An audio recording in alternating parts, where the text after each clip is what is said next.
لا حول ولا قوة إلا بالله العلي العظيم. أعوذ بالله من الشيطان الرجيم. بسم الله الرحمن الرحيم. الحمد لله الذي هدانا لهذا وما كنا لنهتدي لولا أن هدانا الله. لقد جاءت رسل ربنا بالحق. الصلاة والسلام على رسول الثقلين محبوب رب المشرقين والمغربين جد الحسن والحسين بالقاسم محمد.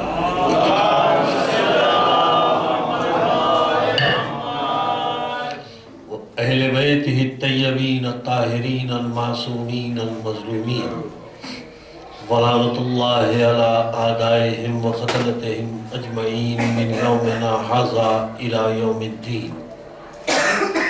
اما بعد فقد قال اللہ سبحانہ تبارک وتعالی فی کتابہ المجید والفرقان الحمید. بسم اللہ الرحمن الرحیم.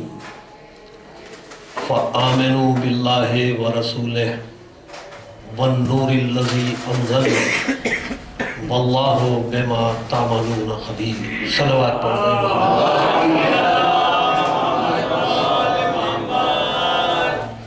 یہ سورہ تغابن کی آیت ہے جس کو سرنامہ کلام قرار دیا.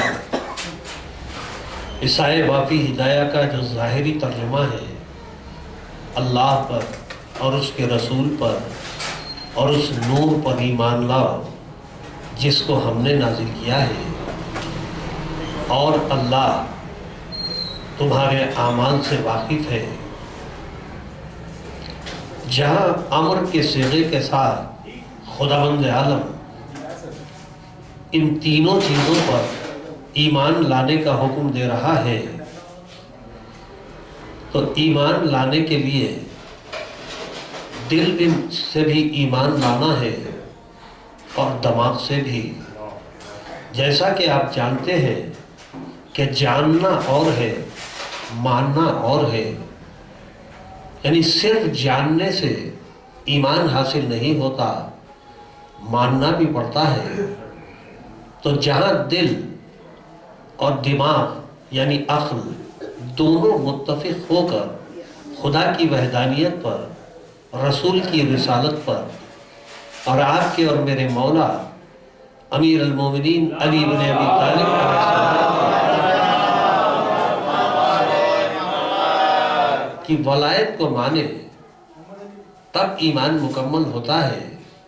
اور جو مطالبہ پروردگار عالم کر رہا ہے کہ ان تینوں چیزوں پر ایمان لاؤ، تو جو ان تینوں چیزوں پر ایمان لاتے ہیں انہی کے لیے خداوند عالم نے جو سہولتوں کا اعلان قرآن میں کیا ہے کہ میں جنت متقین کے لیے میں نے مقرر کی ہے.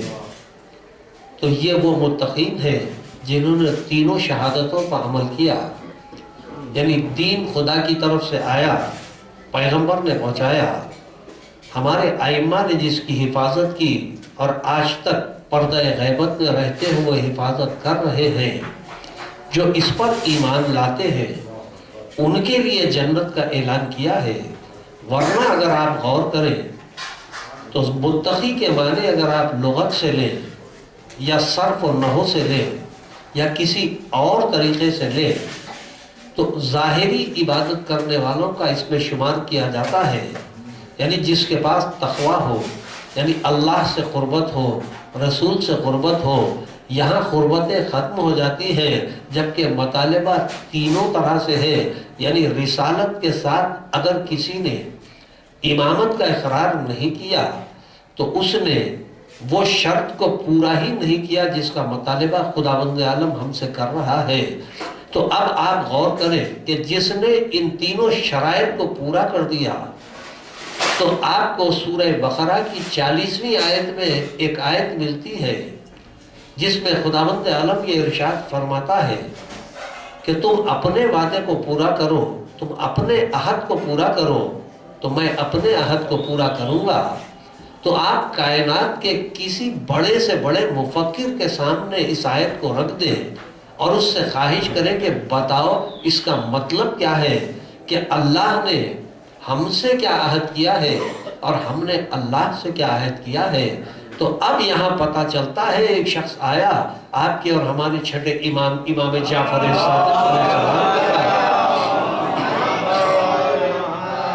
اور آ کے اس نے امام علی مقام سے پوچھا کہ مولا خداوند عالم کلام مجید میں یہ ارشاد فرماتا ہے کہ بندہ جب تڑپ کے مجھ کو پکارتا ہے تو میں اس کی آواز کو سن لیتا ہوں۔ یعنی وہ مشہور آیت جو ہم اپنے اغراض و مقاصد کے لیے اور خصوصاً بیماروں کو صحت کے لیے جس کی ہم تلاوت کرتے ہیں، اَمَّن یُجِیبُ الْمُضْطَرَّ اِذَا دَعَاهُ، یعنی جب کوئی مضطر تڑپ کے مجھ سے دعا کرتا ہے تو میں اس کی دعا کو قبول کر لیتا ہوں۔ تو کیا وجہ ہے کہ جبکہ قرآن میں خدا کا یہ فرمانا کہ میری سنت کبھی تبدیل نہیں ہوتی، تو اسی نے تو حکم دیا ہے کہ دعا مانگو، لیکن اکثر ایسا ہوتا ہے کہ ہم دعا تو مانگتے ہیں لیکن ہماری دعا قبول نہیں ہوتی۔ تو اب اس سوال کا جواب کون دے سکتا ہے سوائے اس کے جو راسخون فی العلم ہو، جو منصوص من اللہ علم کا لیا ہوا ہو۔ کوئی جواب نہیں دے سکتا کہ یہ جو دلیل پیش کر رہا ہے کہ خدا نے وعدہ کیا ہے، اس کی سنت تبدیل نہیں ہوتی، لیکن پھر ہماری دعا کیوں قبول نہیں ہوتی؟ تو امام علی مقام نے سورہ بقرہ کی 40ویں آیت کو تلاوت کر کے فرمایا کہ جو عہد تم نے اللہ سے کیا تھا اس کو پورا کرو، تو اللہ اپنا عہد جو اس نے تم سے کیا ہے پورا کر دے گا۔ تو پوچھا کہ مولا اس نے کیا عہد کیا اور ہم نے کیا عہد کیا ہے؟ یعنی اتنی باریک نکات سے واقف نہیں، اور یہ کہہ کے پیغمبر کے پاس سے ہٹ گئے کہ حسبنا کتاب اللہ، یعنی ہم کو خود کتاب خدا کافی ہے، جبکہ کتاب جب تک رسول ساتھ نہ ہو، ائمہ ساتھ نہ ہو، مسئلہ حل ہو ہی نہیں سکتا۔ تو اب آپ کائنات کے کسی مکتبہ فکر کے سامنے رکھ دیں اس آیت کو اور پوچھیں کہ ہم نے کیا وعدہ کیا ہے اور اس نے ہم سے کیا وعدہ کیا ہے، تو کوئی نہیں بتا سکتا۔ اس لیے کہ جب تک کوئی چیز علم خدا میں رہتی ہے وہ علم خدا میں ہوتی ہے، جب علم سے مشیت میں آ جائے تو اب مشیت اللہ آگاہ ہو کے بتاتے ہیں کہ منشاء خدا کیا ہے، ورنہ جس کو خزاں و خضر سے کوئی تعلق نہیں وہ کیسے بتا سکتے ہیں کہ قرآن کے معنی و مفاہیم کیا ہے؟ تو ایک مرتبہ میرا مولا فرماتا ہے کہ تم خداوند عالم کے سامنے جو تم نے روز الست ولایت امیر کا وعدہ کیا تھا، جب یہ پوچھا جا رہا تھا کہ الستو بربکم، کیا میں تمہارا خدا نہیں ہو، تو ایک بڑے طبقے نے کہا کہ ہاں تو ہمارا خدا ہے۔ اس کے بعد جب دوسرا سوال ہوا کہ کیا محمد تمہارا نبی نہیں ہے، تو جس نے اقرار کیا یہ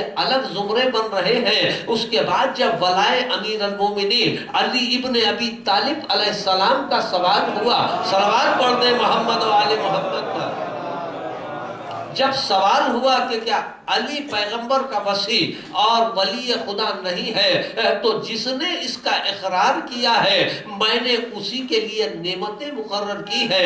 تو امام نے فرمایا کہ خداوند عالم یہ فرماتا ہے کہ جو 3 شہادتیں دے دے اس کے لیے میں نے مراعات رکھے ہیں، یعنی اس کی توبہ بھی قبول کرتا ہوں اور اس کو نعمتیں بھی عطا کرتا ہوں، اور میں نے جو کچھ وعدہ موحدین سے کیا ہے اس کے زمرے میں یہی آتے ہیں جو آیت میں نے پہلے آپ کی خدمت میں پیش کی کہ یعنی متقین کے لیے جنت سے مراد ظاہری عبادت کرنے والوں کو اگر آپ سمجھ لیں تو اب میرے اس سوال کا جواب دیں کہ پیغمبر کا یہ فرمانا کہ میرے بعد یہ امت 73 فرقوں میں تقسیم ہو جائے گی، جس میں سے ایک فرقہ جنت میں جائے گا، 72 جہنم میں جائیں گے، تو یہ بتاتا ہے کہ یعنی متقی اس کو کہتے ہیں جو علی و اولاد علی و پیغمبر کے ساتھ ہو، اس کو متقی کہتے ہیں، جو ان سے ہٹ جائے اس کا تقوی رخصت ہو جاتا ہے۔ صلوات پڑھ دیں محمد و آل محمد پر۔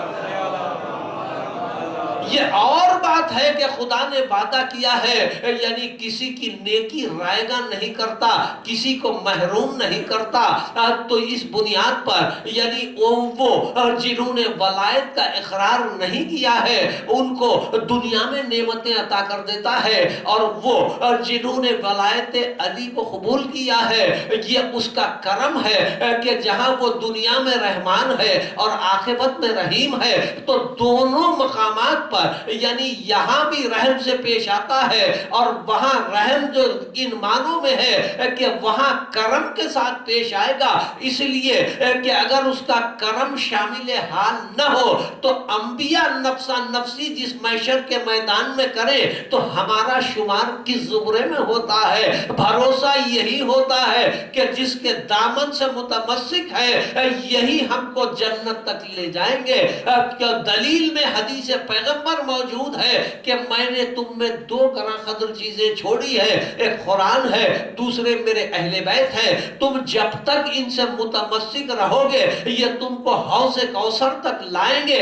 یعنی حوض کوثر تک پہنچنا اس بات کی دلیل ہے کہ خدا کی جو صراط مستقیم ہے وہ علی کا جو راستہ ہے، اس کو طے کر کے جب جاتے ہیں تو جب کرم شامل حال ہو جائے تو جام کوثر نصیب ہوتا ہے۔ صلوات پڑھ دیں محمد و آل محمد پر۔ تو یہ تذکرے جو ہم اپنی مجالس میں بتاتے ہیں کہ جہاں ہر پروردگار عالم نے ہر چیز کو لوح محفوظ پر مرقوم کر دیا ہے، ہر چیز کو بتا دیا ہے، لیکن اب ہماری جو ذمہ داری ہوتی ہے وہ یہی ہے کہ ہم امر امامت کو بتائیں کہ امام کا حکم کیا ہوتا ہے، امام کو اختیارات کیا دیے جاتے ہیں۔ تو میں اپنی عنوان کی آیت کی طرف واپس آؤں کہ فآمنوا باللہ ورسولہ والنور الذی انزلنا واللہ بما تعملون خبیر۔ تو ہم اسی طرح سے ایمان لائیں گے جیسا کہ ائمہ چاہتے ہیں، یعنی اپنی مرضی سے، ہم اپنے ارادے سے، اپنی حکمت سے ایمان نہیں لا سکتے۔ اس لیے اگر ہم اس طرح سے ایمان لائیں گے تو وہ لانا قبول نہیں ہوتا، اس لیے کہ ہم کو پابند کیا گیا ہے کہ ہم شریعت لے تو ائمہ سے لے اور انہی کے احکام پر عمل کریں۔ یعنی ظاہری طور پر آپ اگر غور کریں تو ایک ہمارا ولی جو ہماری خلقت میں ذریعہ ہو، ہمارا باپ، اس کے لیے کتنے شرط، کتنے سخت شرائط ہیں کہ آگے نہ جاؤ، اس کی آواز پر آواز بلند نہ کرو، یعنی اس کے آداب میرے پاس وقت نہیں کہ آپ کی خدمت میں پیش کروں۔ آپ جانتے ہیں کہ کسی طرح سے اس کی نافرمانی نہیں کی جا سکتی۔ اگر مومن نہ ہو تو سوائے دینی امور کے اس کی اطاعت کو واجب قرار دیا، تو اب غور کریں کہ اس کی کیا منزلت ہوگی جس کے لیے پیغمبر یہ فرماتے ہو کہ انا و علی ابوا ہذہ الامہ۔ تو یہ ہمارا ایسا ولی ہے کہ ہر چیز انہی سے لینی ہے، ہر چیز کا حکم انہی سے لینا ہے۔ آپ جانتے ہیں بعض چیزیں سنی ہوئی چیزوں کو دوبارہ پڑھنا پڑتا ہے اپنی گفتگو کو مربوط کرنے کے لیے۔ ایک شخص جب آ کے چھٹے امام سے پوچھتا ہے کہ مولا مجھے کوئی ایسی دعا بتائیں کہ میرا ایمان سلامت رہے، تو مولا نے جو دعائیں غریق بتائی تھی تو اس میں اس نے ایک لفظ کا اضافہ کیا تھا، یعنی مولا نے جو اس کو بتایا تھا کہ یعنی خلق کا جہاں ذکر کیا کہ مجھے دین پر ثابت قدم رکھ، تو اس نے قلوب والابصار کہا۔ تو امام نے کہا کہ یقیناً وہ قلوب کا جاننے والا بھی ہے، لیکن دعا صرف اتنی ہی پڑھی جائے گی جتنا ہم بتاتے ہیں۔ یعنی اس کا مطلب یہ نہیں ہے کہ ہم کو کوئی مصیبت آئے تو ہم امام سے معروضہ نہ کریں، بلکہ وہ معصورہ دعائیں جو ائمہ نے بتائی ہیں اس میں ہم آگے پیچھے ایک لفظ نہیں کر سکتے۔ ہماری جو اپنی دعائیں ہیں وہ تو ہم مانگیں گے کہ مولا اس چیز کی حاجت ہے عطا کرے، اس چیز کی ضرورت ہے عطا کرے، لیکن یہ معصورہ دعائیں جو دہن عصمت سے نکلتی ہیں اس کا اثر یہ ہوتا ہے کہ اگر لوح محفوظ میں کوئی محرومی ہمارے مقدر میں ہو اور اس دعا کے ساتھ جو امام نے بتائی ہے جب ہم خدا سے مانگتے ہیں تو ہماری دعا کبھی رد نہیں ہوتی۔ صلوات پڑھ دیں محمد و آل محمد پر۔ تو خدا کا یہ امام کا یہ فرمانا کہ تم نے روز الست جو عہد پروردگار عالم سے کیا تھا ولایت علی کا، تم اس کو پورا کرو، تو اللہ اپنے عہد کو تمہارے لیے پورا کرے گا۔ یعنی اس نے جو کہا ہے کہ الجنت للمتقین، تمہیں جنت عطا کر دے گا، اس لیے کہ محبان اہل بیت ہی کے لیے جنت ہے۔ یعنی ہر چیز کے لیے ایک شرط اور ایک مشروط ہوتا ہے۔ یہ بحث میں شرط و مشروط کی جانا نہیں، بتانا یہ مقصود ہے کہ شرط اگر پوری نہ کی جائے، یعنی خدا کہے کہ ایمان کے لیے 3 شہادتیں دو، کوئی 2 شہادتوں پہ رک کے یہ سمجھتا ہے کہ خداوند عالم ہم کو جنت عطا کرے گا، تو یہ خوش فہمی ان کو مبارک ہو۔ ہم جب 3 شہادتیں دے دیتے ہیں، اور امام کی بتائی ہوئی اس آیت کی تفسیر میں کہ ہم نے جو روز الست ملائے علی کا اقرار کیا تھا، جب ہم اس پر باقی رہتے ہیں تو اب یقین رہتا ہے کہ جنت ہمارے لیے ہی بنی ہے۔ صلوات پڑھ دیں محمد و آل محمد پر۔ مختصر سی تمہید میں نے آپ کی خدمت یہ پیش کی، اور چاہتا ہوں کہ اب یہ بتاؤں کہ آپ کا اور میرا مولا بتاتا ہے کہ ایمان کیسے حاصل ہوتا ہے، اور ایمان خداوند عالم کس کو عطا کرتا ہے۔ تو یہ سوال میرے حضرت سلمان نے کیا تھا کہ یا علی اس آیت کے ذیل میں کچھ ارشاد ہو، تو فرمایا، یعنی یہ سورہ تغابن کی آیت جس کو میں نے سرنامہ کلام قرار دیا کہ اللہ پر اور اس کے رسول پر اور اس نور پر ایمان لاؤ جس کو ہم نے نازل کیا ہے، تو سلمان سے میرا مولا مخاطب ہو کے فرماتا ہے کہ سلمان سنو، مومن کا ایمان اس وقت تک کامل نہیں ہوتا جب تک وہ مجھے نورانیت کے ساتھ نہیں پہچان لیتا۔ یعنی لفظ نورانیت رکھ کے بشریت کے جنبے سے ائمہ کو الگ کر کے بتایا کہ اگر کوئی علی کو تلوار کے فن کے لحاظ سے جانتا ہے اور معرفت رکھتا ہے تو یہ معرفت علی نہیں ہے۔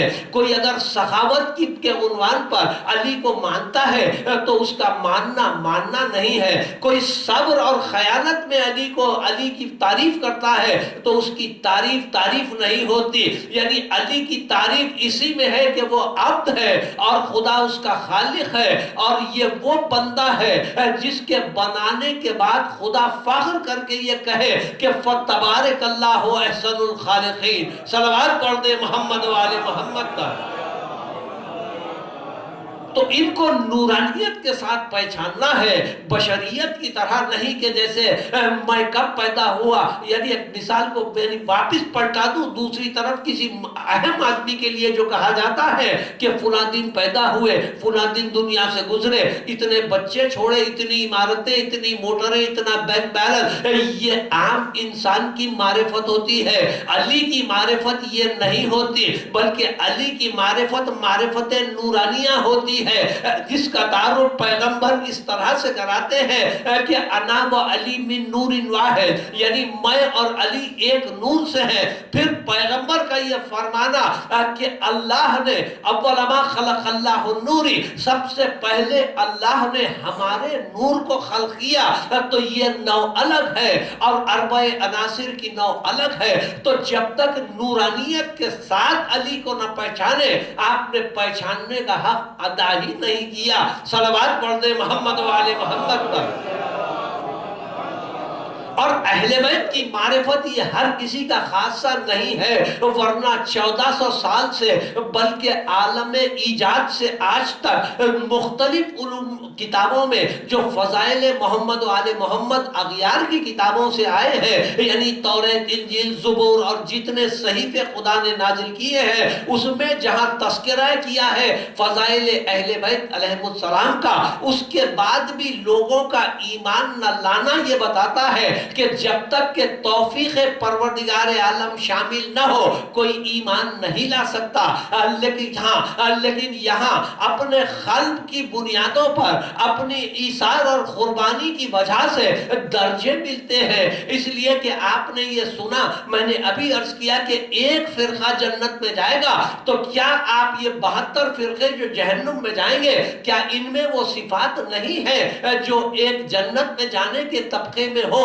یعنی نمازی بھی ہیں، پرہیزگار بھی ہیں، صوم و صلات کے پابند بھی ہیں، جملہ حقوق بشریت بھی ادا کر رہے ہیں، لیکن سب سے اہم جو فریضہ تھا یعنی قلب میں محبت علی رکھنا، وہ ایک چیز نہ ہونے کی وجہ سے یعنی 72 اس ایک کمی سے ایک فرقے میں آئے، اور اسی طرح سے ہم جو ایک فرقے میں آئے محبت علی کو قلب میں رکھنے کی بنیاد پر، تو فرقہ کہتے ہی اس کو ہے جس میں مختلف طرح کے لوگ ہوتے ہیں، یعنی سارے کے سارے سلمان نہیں ہوتے، بلکہ اگر آپ آغاز کریں تو جہاں مجھ جیسے خاطی سے اگر آغاز کریں تو اختتام سلمان پہ ہوتا ہے، لیکن فرقہ بنتا عقیدے سے ہے، یعنی جس کا عقیدہ لا الہ الا اللہ محمد رسول اللہ علی ولی اللہ وصی رسول اللہ و خلیفتہ بلا فضل ہو، وہ فرقہ ناجیہ میں ہے۔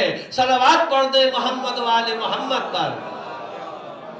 اب یہاں سے جیسا کہ قرآن میں پروردگار عالم فرماتا ہے کہ رب زدنی علما، یعنی خدا مجھے علم عطا کر، میرے علم میں اضافہ فرما، تو معرفت جہاں آ چکی، اب جب بندہ معرفت کی راہ میں بڑھتا ہے تو کیا یہ ممکن ہے کہ ایک ہی مثال دے کے آگے بڑھو؟ کہ انسان کی فطرت میں ڈر ہے، اپنی جان کی بقا چاہتا ہے، لیکن آپ میسم کا کردار دیکھیں تو پتا چلتا ہے جو علی سے تمسک حاصل کرتا ہے تو وہ اب دنیا سے ڈرتا نہیں بلکہ لقائے پروردگار عالم چاہتا ہے۔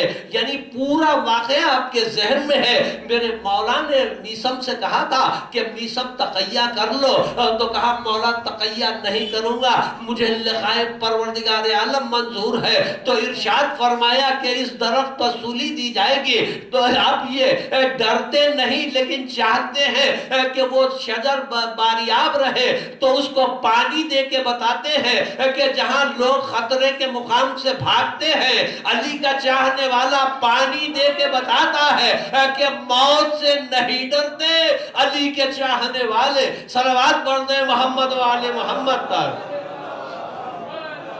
اس کے بعد فرماتے ہیں کہ اے سلمان سنو، مومن وہ ہوتا ہے اللہ جس کے قلب کا ایمان کے ساتھ امتحان لے لیتا ہے، یعنی وہی منزل جو میں نے ابھی پیش کی، جب ہم نے 3 شہادتیں دے دی، اپنا ایمان پیش کر دیا، تو اب پروردگار عالم کی طرف سے جو ہم کو عطیہ اور انعام ملتا ہے، میرا مولا فرماتا ہے کہ اللہ اس کے سینے کو اسلام کے لیے کھول دیتا ہے، تب کہیں جا کر وہ اپنے دین کا عارف ہوتا ہے۔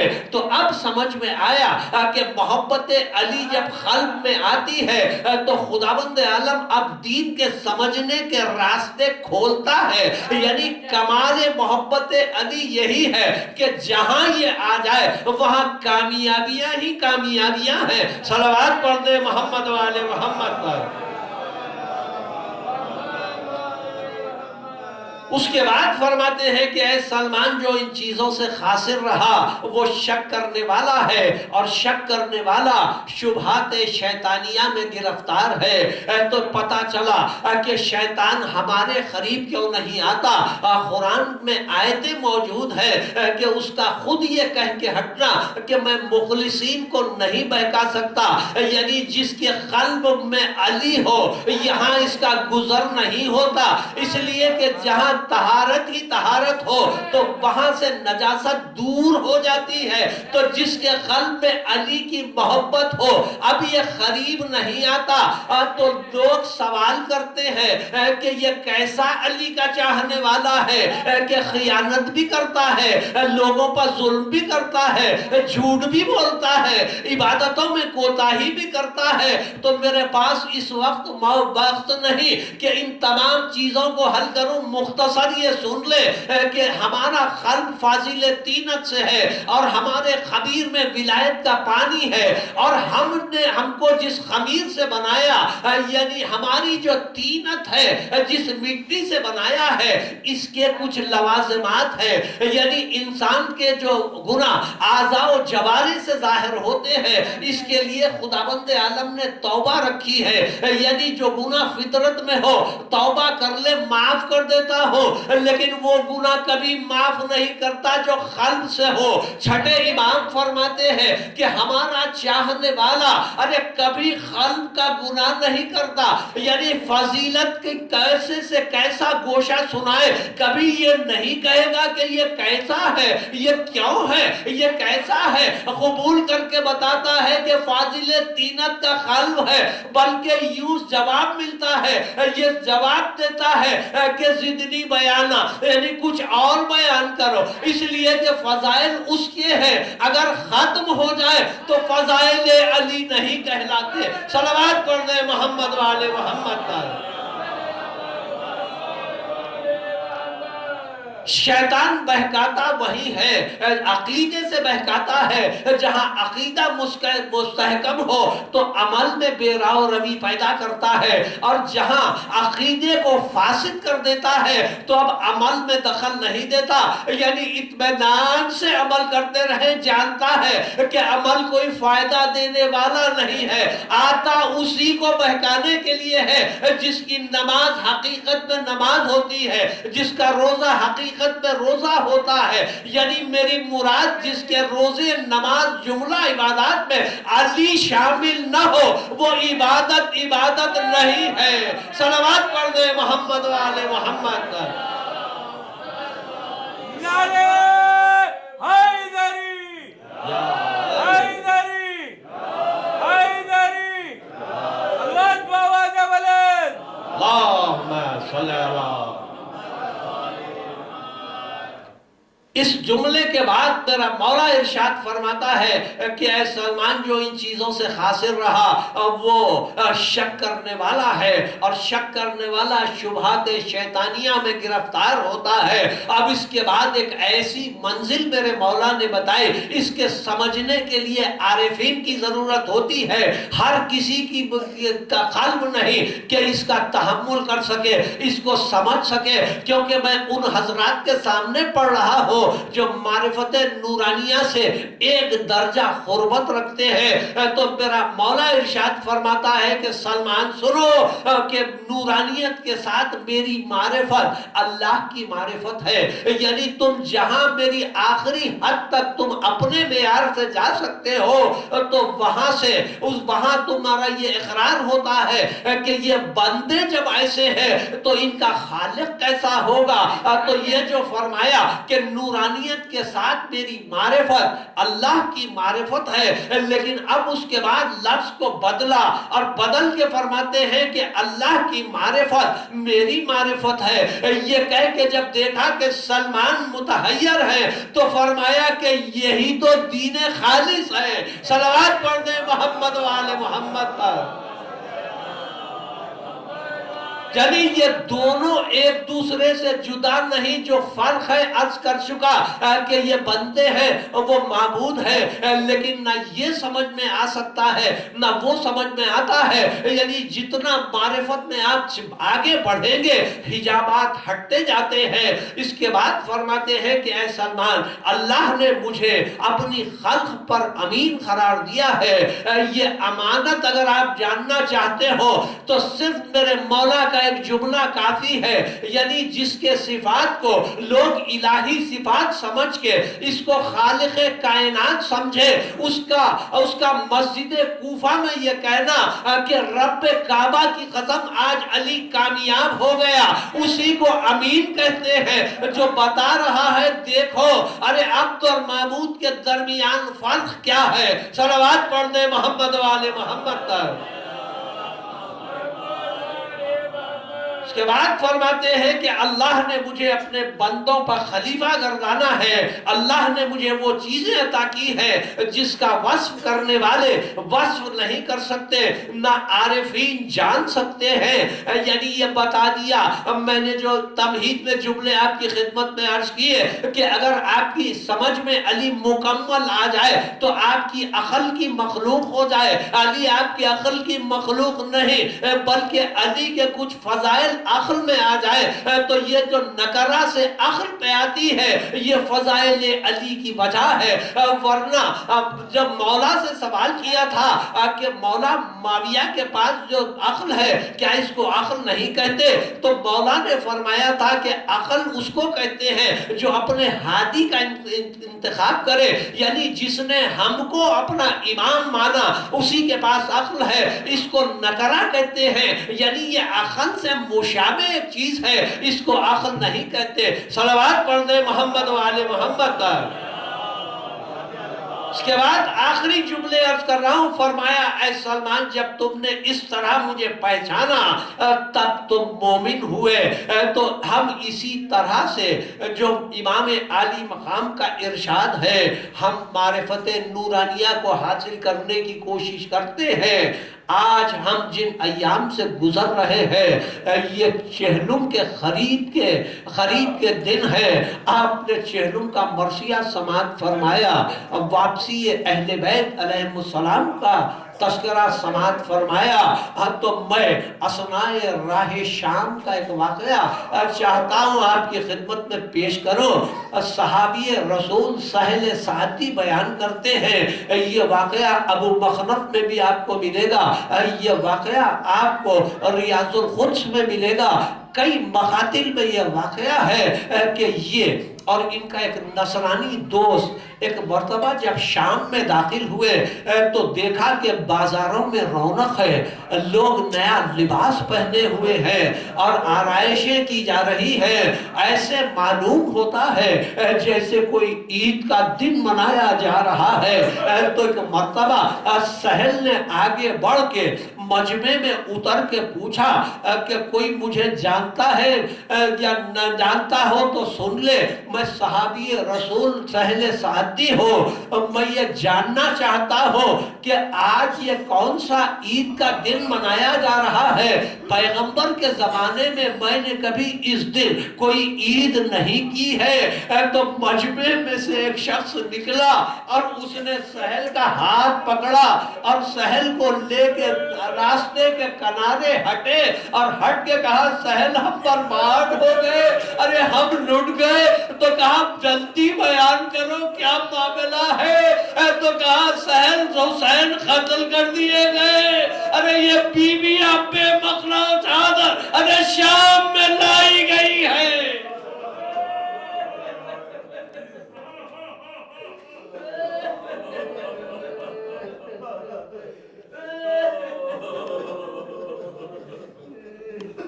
سہل نے دیکھا کہ عجیب منظر ہے، یعنی ناخوں پر بیویاں سوار ہے، پسے پشت ہاتھ بدھے ہوئے ہیں۔ سہل سوچ رہا ہے ارے کس سے دریافت کرے کہ فاطمہ کے گھر کو کیسے اجاڑا گیا۔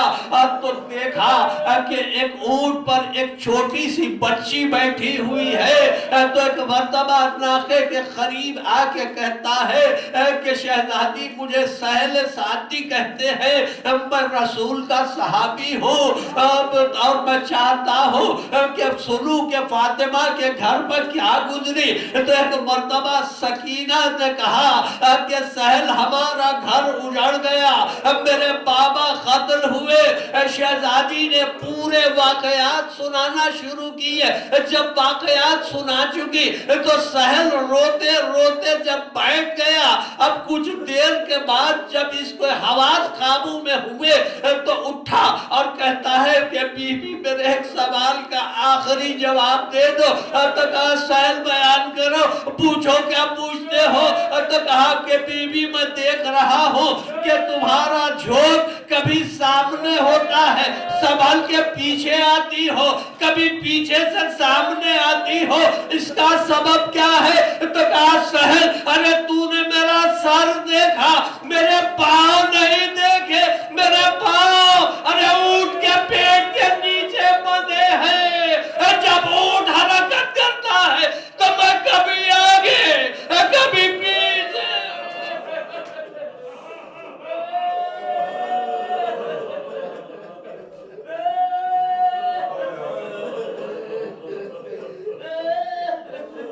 سہل سہل اپنے دوست نصرانی کے پاس واپس آئے، اور اب سہل کا جب یہ عالم اس نے دیکھا تو پوچھا کہ سہل یہ تیرا کیا عالم ہے؟ ارے ایسے لگتا ہے جیسے تیری روح جسم سے نکل جائے۔ تو تڑپ کے کہا کہ فاطمہ کا گھر اجڑ جائے اور ہم زندہ سلامت رہے۔ یہ کہہ کے اس نے کہا کہ وہ جو نیزے پر سر دیکھ رہے ہو وہ آقا حسین ابن علی کا سر ہے۔ تو اس نصرانی نے محسوس کیا کہ لبھائے مبارک کو جنبش ہے۔ اب جو قریب سر امام پہنچا تو دیکھا کہ امام سورہ انبیاء کی تلاوت کر رہے ہیں۔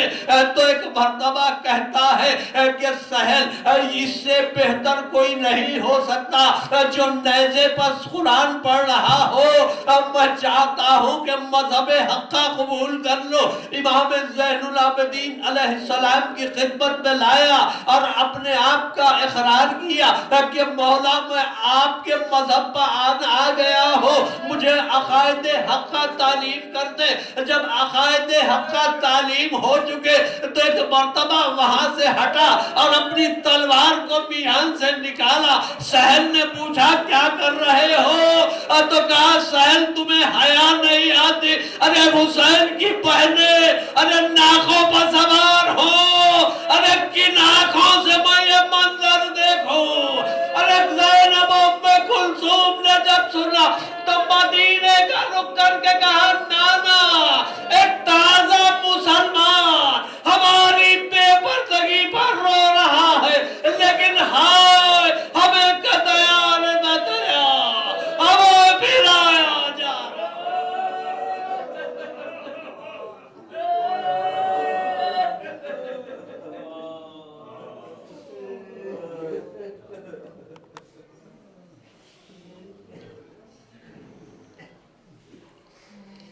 الا لعنۃ اللہ علی قوم الظالمین سیعلم الذین ظلموا ای منقلب ینقلبون۔ پروردگارہ واسطہ محمد والے محمد کا اس ذکر خلیل کو قبول فرما، ہمارے مرحومین کے درجات کو بلند سے بلندتر فرما، انہیں اپنے جوار رحمت میں جگہ عطا فرما۔ ہم میں جتنے بیمار ہیں انہیں صحت کامل و عاجل عطا فرما، جتنے مقروض ہیں ان کے قرض عطا فرما، ہم میں جتنے مشتاق حج و زیارات ہیں انہیں سعادت عظمیٰ سے بار بار مشرف فرما، تاجیل فرما۔ ظہور سلطان امام زمانہ ولی عصر میں ہمارا شمار ان کے ناصروں میں کر۔ آپ حضرات کی خدمت میں معروضہ ہے ایک مرتبہ سورہ حمد اور 3 مرتبہ سورہ اخلاص کی تلاوت فرما لیں تو میں مرحومین کے نام پڑھ دیتا ہوں۔ بسم اللہ الرحمن الرحیم،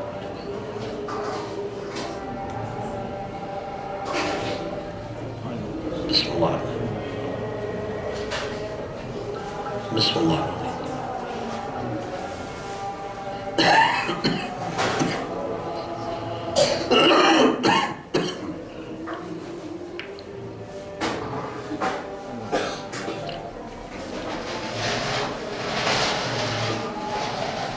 آغا عبدالحسین تبریزی، کریمہ خانم و جمیع مومنین و مومنات، شیعان حیدر کرار، عزاداران امام مظلوم کربلا کی ارواح طیبہ کی ثواب پہنچے۔ اللہم صل